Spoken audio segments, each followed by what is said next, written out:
अस्सलाम वालेकुम dear guys, आज हम लेके आए हैं आपके लिए एक नई वीडियो और इस वीडियो में हम देसी चक्की को एक्सप्लोर करने वाले हैं। अभी तक अगर आपने हमारे चैनल को सब्सक्राइब नहीं किया है,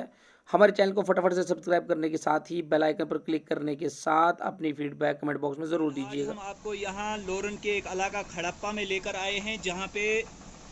जो देसी फ्लोर मिल जिसको हम कहते हैं चक्की और कश्मीरी में ग्रेट कहते हैं और हम यहाँ पर लोकल ज़बान में ग्राट कहते हैं। तो यहाँ पर आप देख सकते हैं जो अब अक्सर लोगों ने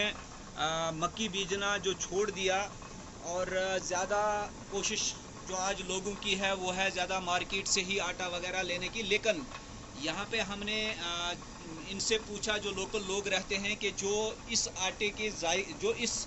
चक्की के आटे में जायका है वो जायका बाज़ार से लिए हुए आटे में कभी भी नहीं आपको मिलेगा, क्योंकि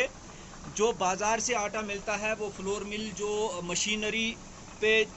चलकर मशीनरी से चलती है और मशीन से पीस कर आटा जो हमारे पास आता है वो बिजली पे चलता है और उससे जो इसमें विटामिन्स होते हैं वो बर्न हो जाते हैं, वो मीन्स वो जल जाते हैं। मगर यहाँ पर जो देसी आप देख रहे हैं किस तरह से आटा इस वक्त निकल रहा है इस चक्की से, जिसमें जिसका जो जिसमें इसमें विटामिन का जलने का कोई भी किसी भी किस्म का कोई अंदेशा नहीं है। आप देख सकते हैं ये लोरन के इलाका खड़प्पा, लोरन जो डिस्ट्रिक्ट पुंछ का एक इलाका है, वहाँ पर खड़पा गांव है और गांव में ये चक्की आप देख सकते हैं। अभी हम आपको दिखाएंगे कि किस तरह से इसके नीचे से वो प्रेशर से जो इसका वो चरखा बना हुआ उसके ऊपर प्रेशर से पानी पड़ता है, वो चरखा नीचे से चलता है तो फिर जाकर ऊपर ये पत्थर की जो ग्राट बनी हुई है ये फिर रही है। अभी आपको दिखाएंगे।